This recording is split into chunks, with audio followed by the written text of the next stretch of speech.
Course 1. Today we are working once again with mixed measures, which can be just a little tricky because it's not just as simple as basic borrowing. We've done this before where we've worked with, added, subtracted mixed measures when they were pounds and ounces. Today we're just going to try other types of measures.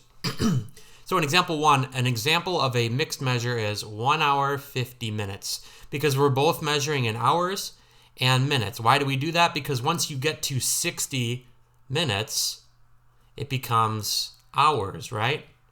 60 minutes to 1 hour. Okay, so these mean the same thing, right? These mean the same thing. Keep that in mind. The return trip took less time, only an hour 40 minutes. Altogether is a signal word that we are adding, right? Altogether. How many hours and minutes long was the hike? So what's our mixed measure answer? So we're adding one. Let's put the labels in the problem to keep it all straight and organized. 1 hour 50 minutes, 1 hour 40 minutes. You write it vertically like so, and we're adding. Okay, just like that. Now, 50 plus 40 is 90, right? 1 plus 1 is 2. But like we were saying at the beginning of this problem, this would not be an appropriate way to finish, to write our final answer, because we don't talk about 90 minutes. Once you get to 60, you want to carry that over, just like we showed here. We didn't show this as 110 minutes, although sometimes people do that with movies. We said an hour and 50 minutes. So let's carry, how much is an hour? Carry 60 minutes over to the hours slot. That's how we do that. So this becomes, we're adding an hour, so it becomes 3. We took 60 away from 90, so this is 30. When you move 30 minutes over to the hours, it becomes 1 hour, and we have 30 minutes left. So the key is, when you're adding, never leave an answer as more than 60 in the minutes column. That would be inappropriate. Example 2, we're going to try subtracting. Tyrone is checking his vertical leap, reaches 6 feet 9 inches the first time, then he reaches 8 feet 7 inches the second time. Wow, he ate his Wheaties in between jumps. How much higher was his second jump? Is that what it's saying?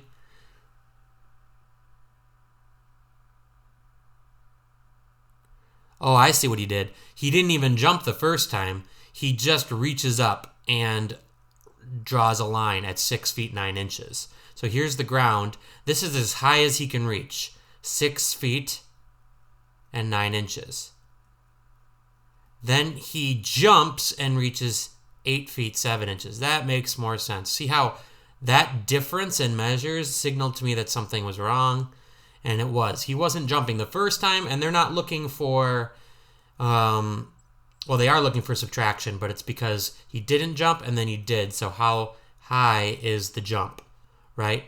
How many feet, inches, combo, mixed measure. So we need to subtract here.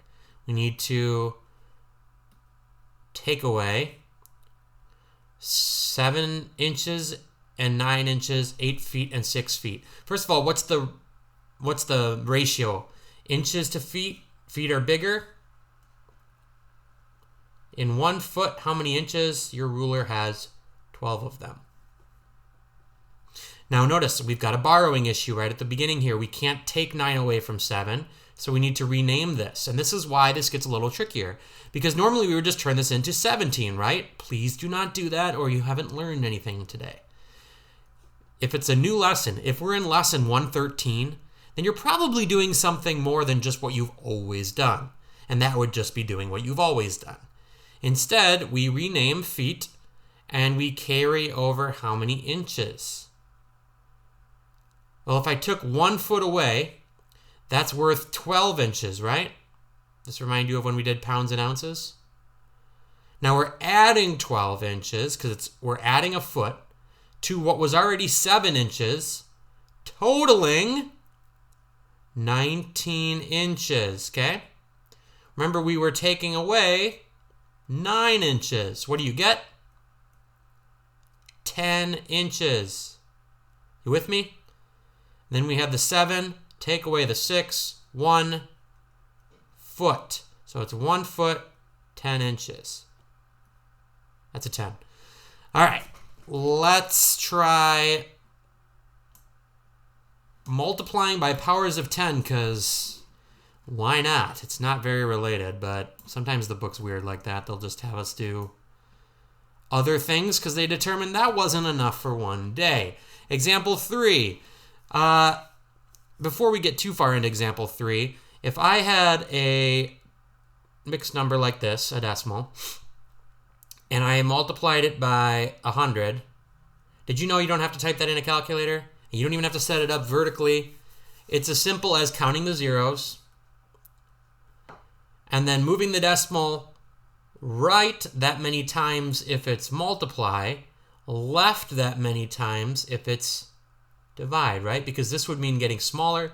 Multiply means getting bigger, and your number's bigger the further to the right your decimal is. So I see 2 zeros. I go 1, 2, right? 1, 2, and since there's nothing here, I have to stick a 0 there. Final answer is 620. Now, we've maybe done that before. It's the same thing with powers of 10. Okay, this looks a little funky, but 10 squared means 100.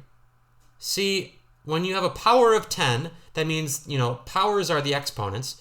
You have 10 as the base, and the power could be any number. The power tells you how many zeros there are in the actual number. So this number has 4 zeros. This number only had 2 zeros. 10 to the third power would have 3 zeros, or 1,000. So how does this all relate? If I see a 2 here, that tells me just take your decimal, and because it's multiply, move it 2 times. So if I had 7.75 and I say multiply by 10 to the 5th power, how would I do that? Easy, no calculator or longhand multiplication needed. I find the exponent for the 10. I see it's multiply, so I'm going to the right 5 times. 1, 2, 3, 4, 5. So that's 775. And then we got a 0, a 0, and a 0 decimal. 775,000. If they ever ask you to write a half of a billion, like they're showing you powers of 10, like billion, and you're multiplying, but it's all written in words like this, what this is saying is you need to know what a billion is. Okay, how many zeros in a billion? 9. You could always just Google that. 1, 2, 3, 4, 5, 6, 7, 8, 9. Or maybe you memorize 1,000, million, billion, and then the next one would be trillion, the next 3. Commas are useful for organizing that. How do I find a half of a billion? Well, I multiply by a half, because it's a half of a billion. Of means times. Maybe easy in your calculator, or we don't need a calculator today, 0.5. See how we find a trick to make this as easy as possible? 0.5, and then look how many zeros we have. I already said 9 zeros, and we're multiplying. So what if we just took the decimal and we moved it 1, 2, 3, 4, 5, 6, 7, 8, 9 places? Okay? We fill in the places with zeros like we did earlier. We just found a half of a billion without a calculator. Look at that. Let's drop our commas in so it's easy to read. 500 million. You can do all the practice. I know you can.